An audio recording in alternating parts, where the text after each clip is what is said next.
Welcome to the bold analysis, ladies and gentlemen. Today, I am very disappointed. And I am disappointed by the Azimio la Umoja battalion. Because what was disguised as the signing of IEBC bill into act by the president in KICC was not really truthful, and it is a very strong signal that the Kenya Kwanza regime, having realized that they've been cornered by the young people in this country, they are doing a they are playing a political game. And I just don't know why Raila and Kalonzo will still make this mistake again and again. At the time where the nation's young people have come out and are asking President Ruto the tough question, it is very disheartening to see that the opposition ranks that were also fighting for the same rights that these young people are fighting for are cleverly, or rather are slowly falling into the trap of President Ruto. Ruto team planned the signing of the IBC bill, and everything was crafted just by saying that, remember, this IBC composition was one of the key issues that was in the NADCO report. A year after the NADCO report was launched, not even an eighth of that document, not even an eighth of what was agreed there has been implemented. And today, they are going to KICC, under the guise of coming together for agreeing because it's one of the fruits of NADCO. I think this is just betrayal of the people. And Raila Odinga and the team must put their act together.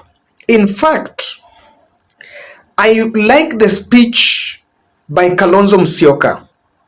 Kalonzo Musyoka actually revealed the real reason why they were called to KICC and confirming that it was not even easy for him to go there. My colleague, Honorable Kimani Ichung'wah, has highlighted that both of you asked us to undertake the process of NADCO following the 2023 enactment of the finance bill and the riots that took place, where we lost people, 75 of them, property was destroyed, and the country was in a state of a shock.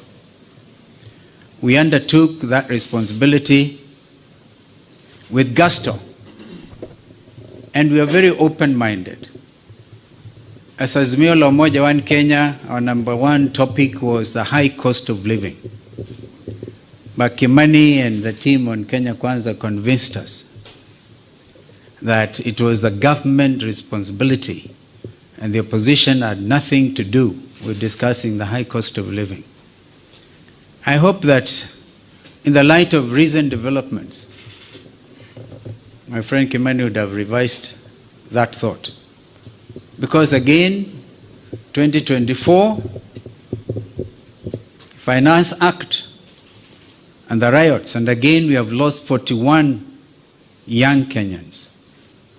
This time they came in the form of Gen Z, but they are Kenyans. They have a right to belong. In fact, they are carrying the national flags. They have done it better than we did when some of us nearly got killed. Mr. President, I want to urge that we look at our country afresh. There's no way we can wish away the Gen Z revolution. And if we were to begin to be honest with ourselves, perhaps we need now to go back to Bomas, because during the presentations, Kimani and Cheruyot may remember, and Wandai was deputizing me, that a lot of Kenyans wanted us to open this space. The space has been opened by Gen Z. I wish we had moved with speed. It has taken inordinate delay to get to where we are today, to get the first product out of NADCO. And I'm not so sure, my friend Kimani, whether it is expected of us to even fast track the other 8. They have to be juxtaposed by the reality of the country and this new revolt. If we are not careful, all of us will get thrown out by the Gen Zs, because they say we have come of age. That is Kalonzo Musyoka. This same bill that the likes of Raila and the other faction of Azimio are going there to sign. Just a day before, Jeremiah Kioni was raising a very critical issue on polling stations that will, vehicles that will be established as polling stations. And we know that a vehicle is moving from one place to the other, taking people to go and vote as a polling station. It's already a conduit of ballot stuffing. Now, these are the discussions that the country should be paying attention to. Maybe get the speech from Jeremiah Kioni. I know the IBC bill is before him for signature. He could be signing it today or tomorrow, whatever time he chooses to sign. But also remember, if it is beyond 7 days, and it's already law, even without his signature. Najua hivyo, kama tena hiyo amesahau. But in that act, and this is in that bill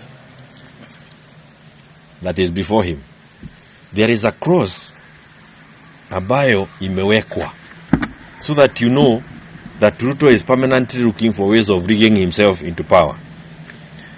This is amendment.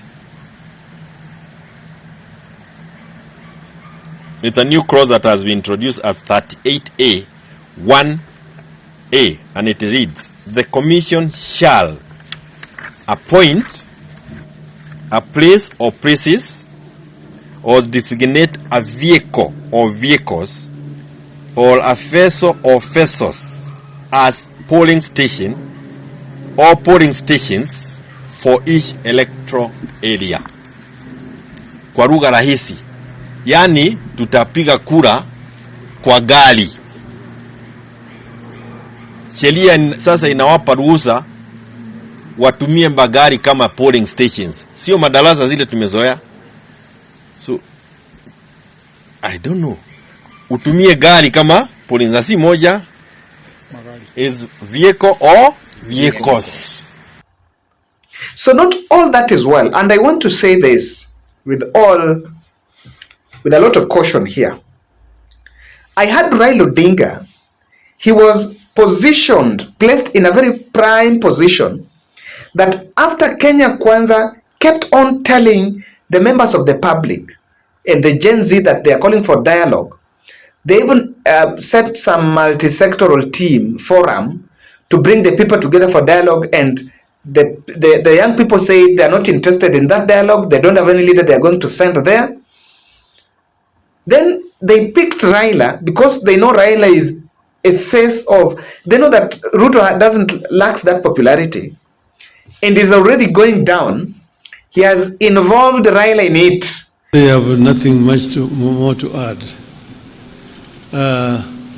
But I'm happy to confirm that we have had consultations, and after extensive consultations, we have agreed that a dialogue is the way forward out of the crisis that we're having today in our country. We've agreed that we give people an opportunity to be heard, to express themselves, to come out with the grievances which are actually ailing our country today, so that a lasting solution can be found. Because of restrictions of resources or limitation of resources. We've agreed that everybody else will bear their cost of coming to this meeting. But we want it to be a really very engaging conversation on the way forward, so that we deal with fundamental issues that are affecting our society today. We know there are many, but they are actually solvable. But we need to begin by identifying, secondly, coming up with the solutions to these problems. So we think that this forum will work and will help us to move forward. We want representatives from political parties, religious groups, from the civil society, from working community, from the employers and professionals and intellectuals of our country, the youth particularly, because as I mentioned earlier on, youth actually the majority in our society today, and we want them to be properly heard. And then the several issues, some of them which have been mentioned already, the issue of unemployment, issues of corruption, the issues of ethnicity, debt in our country and debt servicing, and generally management of the economy are issues that we need to talk about. So we look forward to getting this process started. Thank you very much. Thank you. And Raila now has emerged asking people for dialogue. That speech by Raila was very intentional and it was planned. After Kenya Kwanza realized that the young people are not listening to them, they are not hearing anything that those leaders are saying, they decided now to involve Raila in it. And I would ask the Raila Odinga's advisors, who doesn't know that the young people have some resentment against Kenya Kwanza? And true to the speech by Kalonzo Musyoka saying, last year, over 60 people died. This year, 40 people have been killed. And this, we are taking stock. Even, I don't know why Azimio is forgetting that people were dragged from their houses and killed last year by Kenya Kwanza, under the watch of Kenya Kwanza. So now, Ruto has realized that the young people don't want to listen to him. And now he's dragging Raila in it. In fact, he's already soiled. And the people's defender image that Raila was having is simply getting watered down, simply because now he has to go to AU and Ruto is now inboxing him. Camps are emerging. You can see in the same event, regarding Gachagua, whom Ruto and a faction of Ruto team believes is the person behind the protest, Kimani Ichung'wah did not even recognize the deputy president. He did not recognize the deputy president in his speech. So I think it will be very grateful, and I understand the political wings are now feeling threatened by the Gen Z, but not at what cost? At what cost? Between Raila standing with the Gen Z, the opposition, the Azimio standing with the Gen Z, and William Ruto, which one should you pick? The choice is as obvious as 1, 2, 3. It's the easiest choice they can make instead of taking that route. Kenya Kwanza is facing its own share of the challenge. Just recently, just 2 days ago, LSK president was picked, Faith Odhiambo, to be a member of the debt audit team. And LSK refused, saying that is against the constitution. We all know that is just part of a scheme to bring LSK on table. Justin Wamai, who was the running mate to Wajakoya, was also appointed into some task force on health, some health issues. She declined, saying that she's on maternity leave and she cannot take up that position. Why? People are trying to disassociate with Kenya Kwanza in the wake of the recent challenges of the recent protests that the country has experienced. How can Raila and the Azimio team fall for that trap? Because now William Ruto is facing challenges with the people. Is facing serious accountability questions. But he's getting redemption from the opposition. I want to believe this, and I want to repeat. The call by Raila for dialogue, supporting what the President Ruto has been saying, is not in the good taste. It's too early, and Raila and the team should not, and in fact, they even picked the wrong event. These young people, no one is still interested on who is going to be the president or not. They don't even have a candidate. No one is interested on the next president. People are interested on Ruto changing from Saul to Paul. That is what people want to see. Good governance. So that it doesn't matter who is the president. Whether the president is a Kalenjin, is a Luhya, a Luo, a Kikuyu, a Mijikenda, or a Tugen or what, it doesn't matter. Either it's a Turkana, a Somali or so, it doesn't matter. What should matter is whoever is in power understands the need for good governance. But I want to tell you why Ruto and the team, Kenya Kwanza, are actually dragging Raila in this. I don't buy the statement, the understanding that because Raila is going to AU, so he has to be leaning. I don't think, it's not a yoke on his neck.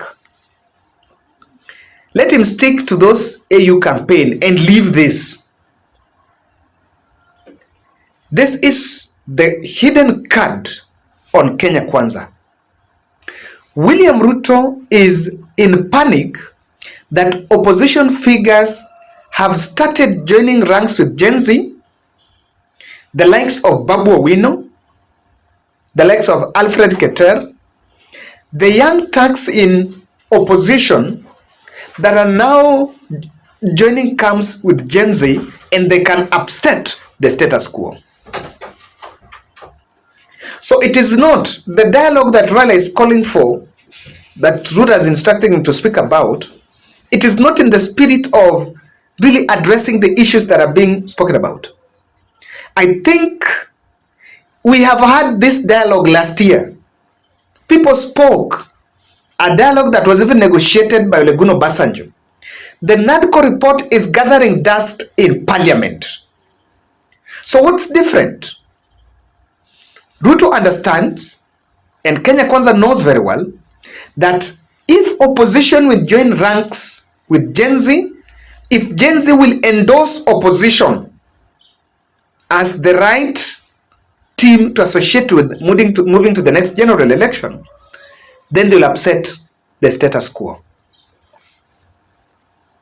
That's number one. Number two, there is a trap that I don't know why Raila Odinga and the team are not making it. Now they have signed the IBC Act, a bill into law, of course into law. And from it, the process of picking the committee, the panel, to get the next commission is there. Raila Odinga is blindly being taken into that direction, believing that probably we are going to have a super chairman of IBC. Mr. Odinga, whoever is going to be picked as an IBC chairman or that panel will be under William Ruto. William Ruto, even as we speak, he already knows who he wants to be the chairman. So they already want to give the opposition some comfort that we are part and the parcel of this process.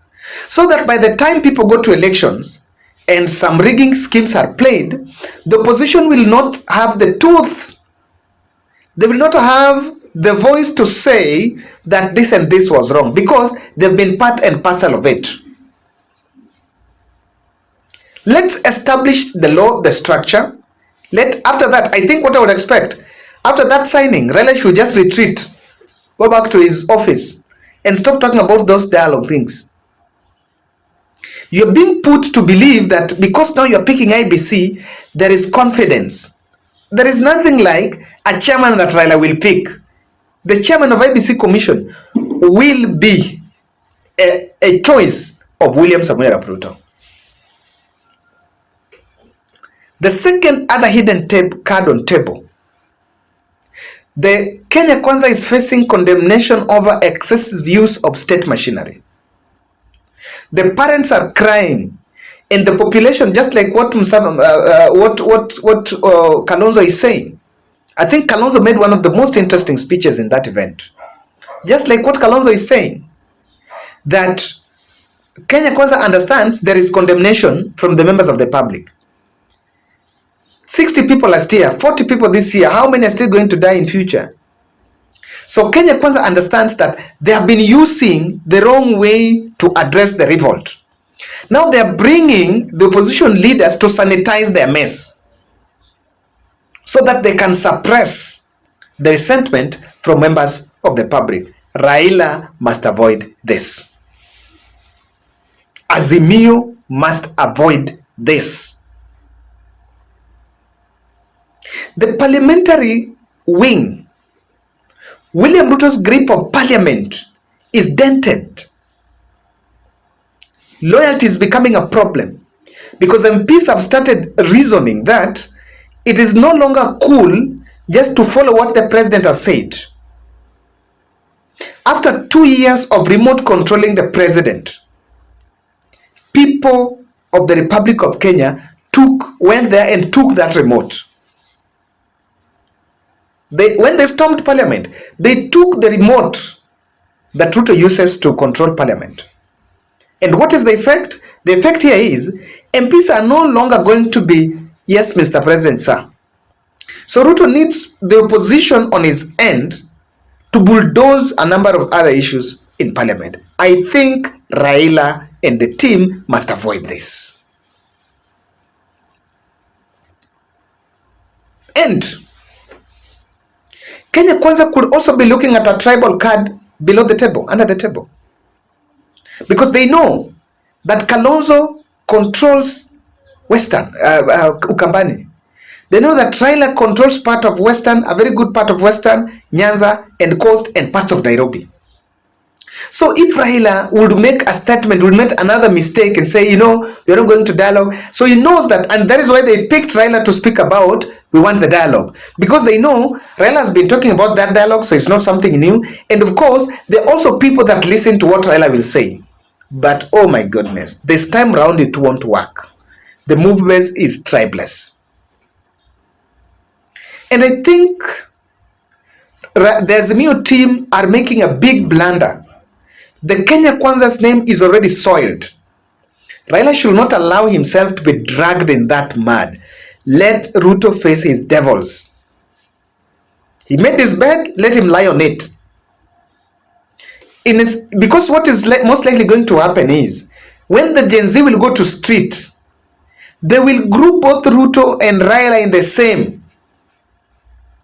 Both Ruto and Raila will be in the same camp. In that essence, who is the beneficiary? William Ruto. I think what Raila would have done, would have just stayed calm in the neutral space, as we told him, don't go, we are going to fight for us. He had come out speeches as saying, I support Gen Z. And Ruto listened to those speeches saying, Raila, I support Gen Z. And because Raila was supporting Gen Z, the Gen Z was getting legitimacy. It's wrong, and I think the opposition have miscalculated this move of closing ranks with Kenya Kwanza. It's actually misguided, and it's a betrayal of the highest order, if you allow me to put it that way. Thank you.